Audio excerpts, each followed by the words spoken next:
ಆತ್ಮೀಯ ವಿದ್ಯಾರ್ಥಿಗಳೇ, ಇತಿಹಾಸ ವಿಭಾಗದ 6ನೇ ಅಧ್ಯಾಯ ಭಾರತದ ಪ್ರಥಮ ಸ್ವಾತಂತ್ರ್ಯ ಸಂಗ್ರಾಮ. ಇದನ್ನು 1857ರ ದಂಗೆ ಅಂತಲೂ ಕೂಡ ಕರೀತಾರೆ.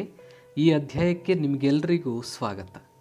ಈ ವಿಡಿಯೋದಲ್ಲಿ ನಾವು 6ನೇ ಅಧ್ಯಾಯದಲ್ಲಿ ನೀಡಲಾಗಿರುವ ಅಭ್ಯಾಸ ಪ್ರಶ್ನೆಗಳು ಮತ್ತು ಅವುಗಳಿಗೆ ಸಂಬಂಧಿಸಿದಂತಹ ಉತ್ತರಗಳನ್ನು ಚರ್ಚೆ ಮಾಡ್ತಾ ಹೋಗೋಣ. ಈ ಎಲ್ಲ ಪ್ರಶ್ನೆಗಳನ್ನು ನೀವು ಸಮಾಜ ವಿಜ್ಞಾನ ಭಾಗ 1ರ ಪುಟ ಸಂಖ್ಯೆ 55ರಲ್ಲಿ ವೀಕ್ಷಿಸಬಹುದು. ಈ ವಿಡಿಯೋವನ್ನು ವೀಕ್ಷಿಸಿದ ನಂತರ ವಿಡಿಯೋದ ಕೆಳಗೆ ನೀಡಲಾದಂತಹ ಲಿಂಕ್ಗಳ ಮೇಲೆ ಕ್ಲಿಕ್ ಮಾಡಿ ಹಿಂದಿನ ಅಧ್ಯಾಯಗಳ ಬಗೆಗಿನ ವಿಡಿಯೋಗಳನ್ನು ವೀಕ್ಷಿಸಿ. ಹಾಗಾದರೆ ಶುರು ಮಾಡೋಣ ಬನ್ನಿ ಮಕ್ಕಳೇ.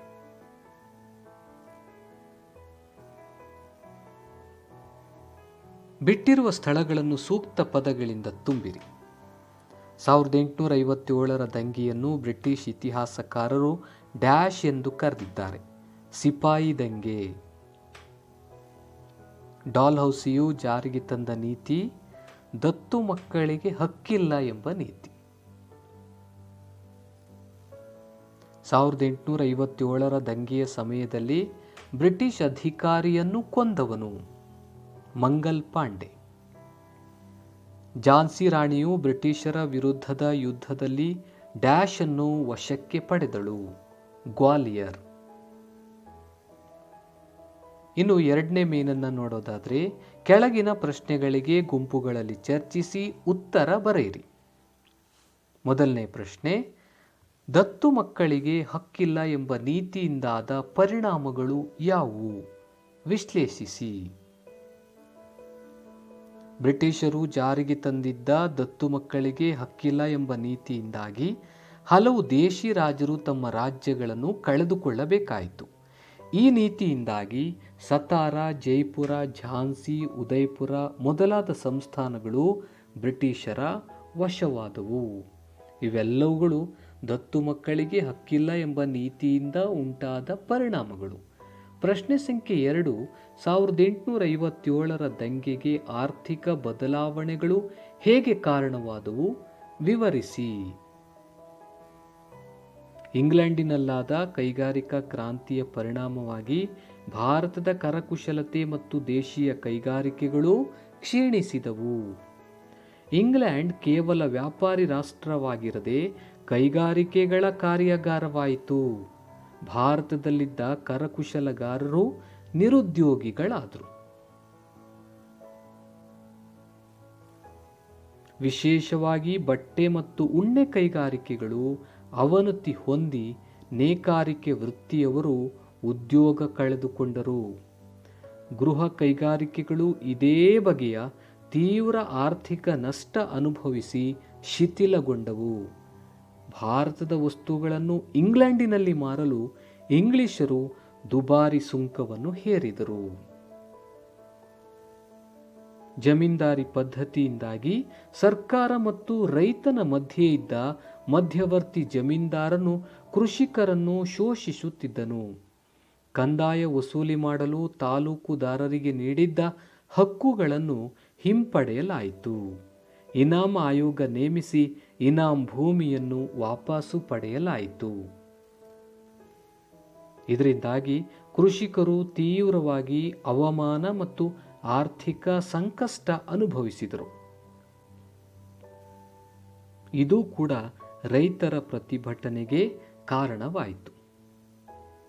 ಹೀಗೆ 1857ರ ದಂಗೆಗೆ ಆರ್ಥಿಕ ಬದಲಾವಣೆಗಳು ಕಾರಣವಾದವು ಅನ್ನೋದನ್ನು ನಾವಿಲ್ಲಿ ನೋಡ್ತೀವಿ.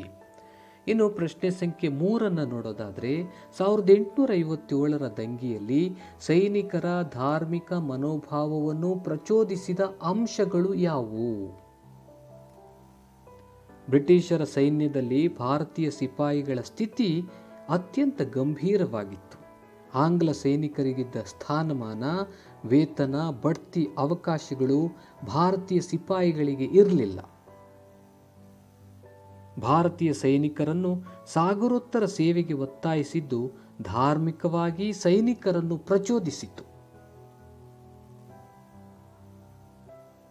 ಪ್ರಶ್ನೆ ಸಂಖ್ಯೆ 4, ಪ್ರಥಮ ಸ್ವಾತಂತ್ರ್ಯ ಸಂಗ್ರಾಮಕ್ಕೆ ತತ್ಕ್ಷಣದ ಕಾರಣಗಳು ಯಾವುವು?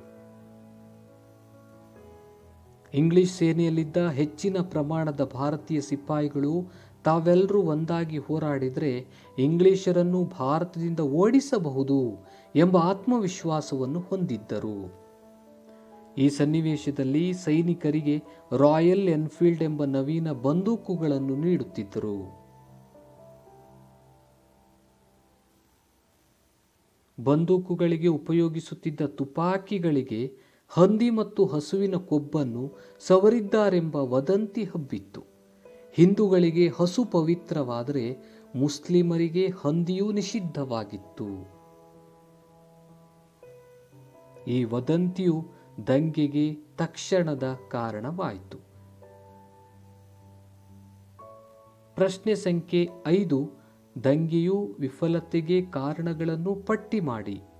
1857ರ ದಂಗೆಯ ವಿಫಲತೆಗೆ ಕಾರಣಗಳು ಯಾವುವು ಅನ್ನೋದನ್ನು ನಾವು ನೋಡೋದಾದರೆ, ಅದು ಇಡೀ ಭಾರತವನ್ನು ವ್ಯಾಪಿಸಿದ ದಂಗೆ ಆಗಿರಲಿಲ್ಲ.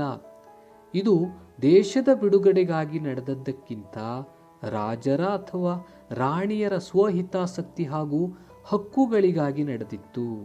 ಇದು ಯೋಜಿತ ದಂಗೆಯಾಗಿರದೆ ಅನಿರೀಕ್ಷಿತ ಕಾರಣಗಳಿಂದ ಪ್ರೇರೇಪಿತವಾಗಿತ್ತು. ಬ್ರಿಟಿಷ್ ಸೈನಿಕರಲ್ಲಿನ ಒಗ್ಗಟ್ಟು ಮತ್ತು ಭಾರತೀಯ ಸೈನಿಕರಲ್ಲಿದ್ದ ಭಿನ್ನತೆಯು ದಂಗೆಯ ವಿಫಲತೆಗೆ ಮತ್ತೊಂದು ಕಾರಣವಾಗಿದೆ. ದಂಗೆಗೆ ಸೂಕ್ತ ಮಾರ್ಗದರ್ಶನ ಮತ್ತು ವ್ಯವಸ್ಥಿತ ಸಂಘಟನೆಯ ಕೊರತೆ ಇತ್ತು. ಹಾಗೆ ಭಾರತೀಯರಲ್ಲಿ ಯುದ್ಧತಂತ್ರ, ಸೈನಿಕ ಪರಿಣತಿ, ಸೂಕ್ತ ಸೇನಾ ನಾಯಕತ್ವ ಮತ್ತು ಶಿಸ್ತು ಮುಂತಾದವುಗಳ ಕೊರತೆ ಇತ್ತು. ಹೋರಾಟಗಾರರಲ್ಲಿ ನಿಶ್ಚಿತ ಗುರಿ ಇರಲಿಲ್ಲ. ಹಲವಾರು ದೇಶೀಯ ಸಂಸ್ಥಾನಗಳ ರಾಜರು ಬ್ರಿಟಿಷರಿಗೆ ತೋರಿದ ನಿಷ್ಠೆಯಿಂದ ಸಿಪಾಯಿಗಳಿಗೆ ಬೆಂಬಲ ನೀಡಲಿಲ್ಲ. ಸಿಪಾಯಿಗಳು ಮಾಡಿದಂಥ ಲೂಟಿ, ದರೋಡೆ ಮೊದಲಾದ ಗಂಭೀರವಾದ ತಪ್ಪುಗಳಿಂದಾಗಿ ಜನರ ವಿಶ್ವಾಸವನ್ನು ಕಳೆದುಕೊಂಡರು. ಹೀಗೆ ಈ ಎಲ್ಲ ಕಾರಣಗಳಿಂದಾಗಿ 1857ರ ದಂಗೆ ವಿಫಲವಾಯಿತು.